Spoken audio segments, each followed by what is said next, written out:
Hi, how are you? I hope you're doing okay. In this video, we'll read an online CSV file that is compressed and is located on the internet.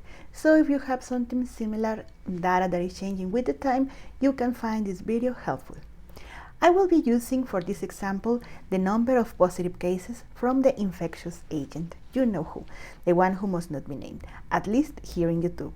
And the origin of this information is from Mexico's government website. As you may already heard or known or seen, or maybe you are already vaccinated, the vaccination programs or rollouts are already in full force. So the countries have set priorities in order to make the most of the vaccine. I have three examples here. One from the United States, from the CDC. Also, we have from United Kingdom, their Green Book. And from Mexico, I have the program related to the vaccination. All of three have set the priorities with the elder. And if you want to take a deeper look into this information, I'm going to let the links in the video descriptions box down below. So as I was telling you, UK vaccination program considers older adults as well as the care home staff, and then they go by age. People of 80 years or age are and over, just as the Mexican program one, and also the one that is from the United States. So I will be using, as I told you, the Mexican government data website. You will see how complete the data is, and we'll be able to compare how the risk conditions make an impact in the mortality rate. We expect to see how the older adults are more affected since the vaccination policy prioritizes them. Okay, so let's go into the code.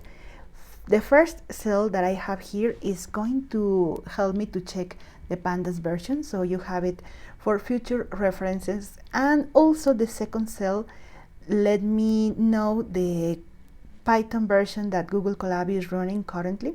Remember, if you want to use Google Colab, you don't need to install anything. You only need to have your Google account and internet connection, and that's all. Okay, in the second part, well, not the second, in the next in the next part of the code, we are going to read the data and create the data frame. I'm going to let in the description box of the video some parts of the code so you can copy and paste and make it, and hopefully this will be easier for you to follow the video. So in the first three lines, we have to request some modules in order to have access to the zip file, decompress it, and go into the information that is in the URL. So lines 1, 2, 3, and 4 do that. Also the 5 line makes the work from extracting the information. And finally, the line number 6 makes the information available into the data frame. So I will be using here this encoding for this information in particular, so I won't have any problems. I'm going to execute this cell and hope for the result. Hopefully your internet is faster and you don't have to wait so much for the information or the result. Okay, we already covered that. So we are going to see the data characteristics. So we have to have a first glance of the data frames rows that we'll be using. And the first instruction is very useful. The len df allows me to know how much data is here. So you can see we have around 2 million of registers, so very complete. Next, I'm going to be a little more specific in knowing how many columns, how many rows. And to do that, I'm going to use df.shape. Also, I can execute this cell, and I have the same information as above related to the number of rows or registers, and I have here 40 40 columns. Okay, very good information so far. Now, if you want to know exactly how the data looks, we are going to use another one, that is df.head, and you have to specify in the parentheses how many rows do you want to see. I just am going to type 5. I guess it's enough to know how the data is looking. Okay, so here we have the information, the data, where the information was collected, and you have a lot of numbers here. That is very, very nice because the information is already encoded. But if you want to see more detail, there's already the dictionary that tell us exactly which number is what thing. So you have here more information. This one is related to the comorbidities and the risk factors involved. If you want to see the dates of the last data that we have here in the data frame, it's very easy. Just use df.tail, and you have to specify in the parentheses the number of rows that you want to see. I'm going to use the same 5, and we'll be able to see where was the last time that the data was taken. And for this set in particular, it was in 2020 in December and the last day. So okay, that's all good. Now, if you want to have at the tip of your fingernails the column's name, we can use something very useful, because sometimes it's easier to copy and paste the number of the column, and this allows me to avoid errors because of the typing. So you have to use the f.columns without any parentheses, and that's it. You can execute the cell, and now we'll be able to copy and paste according to the information that we need to gather. So that's all my columns. Now, if you want to, I'm going to do something before going forward. I'm going to make a new data frame. I'm going to make a copy, and this one is going to be called the DFH. Sorry, I was writing that in Spanish. So DFH, and it's going to be equal to data frame. This is a very common question when somebody asks, how can I make a copy of the data frame? It's so straightforward. You only need to do this, df equals to df, and maybe changing the name, but as I did, in order to have a new one. So I'm going to execute that. I was about to go forward without doing that. Okay, now we have to select the data frame columns. This is very, very, very helpful, and I'm going to let you see the information. This one is from the official documentation, and it's related to the filter method that you can use to select the columns. So now we are going to select the comorbidities columns as an example. Since they have the same type of data codification, one is positive, two is negative, and the number 98 means that can be determinate. So I'm going to leave here the translation, and I'm going to copy and paste the name of the columns that are in Spanish. I'm going to execute this cell, and there's already, already, it was very, very, very fast. So the next code lines are going to be useful to apply the filter based on our list of comorbidities that we already have written in the previous cell. So I'm going to name CDF2 another data frame that is made based on the filter. The items are equal to the comorbidities, the list that you already have here, and it's easier to select the columns since there's 40 of them.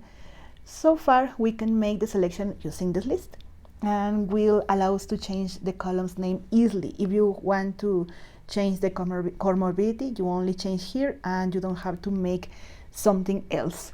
This format of list in Python can be identified by the square brackets, and every element is separated by a comma, and since they are strings, they are surrounded by the commas. Okay, now let's execute this, and we are going to check also. So I have here an error. Let me check this. Is CD F2. Yep, okay, already I think we got this. CD and yep, CD F2, yep. Okay, so let's execute this, and now you can see that we have only at the side the columns that are on the list. Okay, we have 5 rows because we specified only to see 5 in the head instruction, and related to the len we have also the same number as the previous before. Okay, now always check this message where you can know the number of rows, columns, and registers. It's very useful if you want to be sure there's some kind of mistakes. But okay, let's continue. Now we are going to work with the data that is labeled as positive, and this one is very simple. I'm going to show you. So we need to correct here, to remember is CD F2, and also here CD F2. Okay, what I'm doing now, this simple instruction that is inside the brackets is making the condition that we have to check. Everything has to be positive, and as I told you, this is encoded as 1 when it's positive and 0 when it's not. So I'm going to make a selection. That's why you see in this form this is the name of the data frame, and inside of that the conditions. And I'm going to make a new data frame that is called the F3, so only with the information that is positive. So now we have to check all again the len of this new the df3, and we'll see there's the same number of registers as the original one. This seems suspicious, but we have another tool to check if we still have the data that is different from the positive values. Okay, before going forward, I'm going to check how the data is looking right now. And maybe you have previously encountered with this type of information, the famous none, and the none is used when you don't have information for this column in particular. So whenever you see this none, that is the meaning of. We're going to select the column that has the laboratory confirmation, and we'll use value counts. This method gives us the summary of the data that is present in the column. So I'm going to change the name, CDF2, and that's all. Okay, this is the result. I'm going to leave here in the screen, in this portion, the meaning of each encoding. Okay, so to check how many positive cases have the comorbidities, we can use apply. This option let us know the total per column. In this case, since we have selected just the positive cases, so this is going to be very useful. And to do that, let me copy and paste, and we are going to do that on the data frame that is the number 3.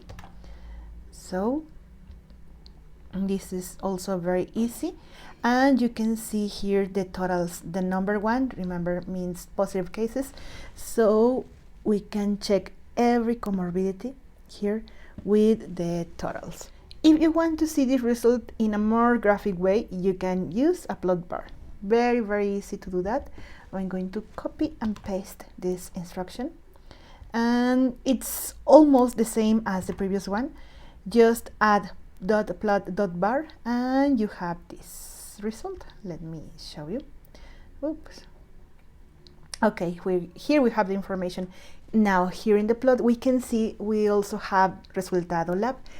Resultado lab is not a comorbidity, so we have to drop that column. To do that is very easy. Let me do that here, and I'm going to just use the F3 dot drop. You open a parenthesis, and inside the parenthesis you have to specify, oh, already I have here the instruction, I'm going to select it. This is very convenient. So let me just take that square bracket, I'm going to use it here, and I guess I have one more left. And inside the columns, obviously, you have to put the name of the column. Do you remember? It's very useful, copy and paste. Let me also if you have very good and nice internet, maybe sometimes Google Colab completes the name of the column, but I think it wasn't my case today. Let me copy and paste from this, and it will make it easier. So I'm going to drop just that one. Let me execute the cell to see if there's no mistakes. Okay, now when I execute again this cell, I'm not going to see anymore. Oh yeah, I know what is happening here. Well, sometimes this happens. I'm going to have to use the F3 equals to this instruction, and you'll see maybe now I won't be able to see anymore, yeah, that column. So this is a very graphic way to see that hypertension is has a very high number of positive cases. So it's bad. Well, it's too bad. Followed by obesity, and wow, there's another before diabetes. This is the third one. But what about the age? This is the thing that matters today. Okay, I'm going to be using the copy of the data frame that I already did in the very beginning of this video. And maybe do you remember, is the age. I will be using also an instruction from SQL that is adapted to Pandas, very useful one, is named query. And query allows me to use conditions in order to have the data that meets that condition. The condition is going to be that is positive. Do you remember? The laboratory result. Okay, so I'm going to execute this, and I'm going to have a new data frame that is called the FG. Now, I like a lot the Plotly Express module. This one allows you to have an interactive plot. And you only need 3 code lines. I'm going to show you an example here. And let me execute this line. Very straightforward. We are going to have as a result, if everything works okay. Okay, now here we have the result. This one is looking very suspicious because here we have that the most cases are centered or are around the age of 20 and 40 years. Nothing related with the age of 60 and over. But now we have to apply 2 conditions. One to consider just the positive cases, and the other to see only the cases that sadly have been terminated with the patient's life. Okay, to do that, I'm going to use query again. So this is going to be very easy. Notice that if you are checking more than one condition, you can join them using the and person, and also remember that all the conditions that query is going to be using to do the search have to be inside the commas. Okay, notice that the name of the columns are thankfully without blank spaces, so it's going to be very easy to use query here. Then I have the name of this column is the positive cases, as we already seen in the previous plot. In this column we have the registers of the function. Now, if the person is alive, you are going to see these numbers, it's for the year, month, and day.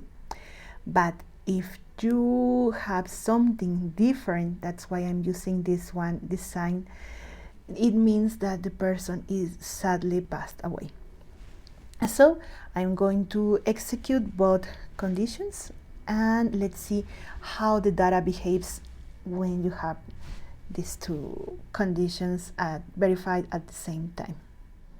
Now you can see how the plot is displayed, and it's evident how the people in ages around 60 are greatly affected by the infectious agent.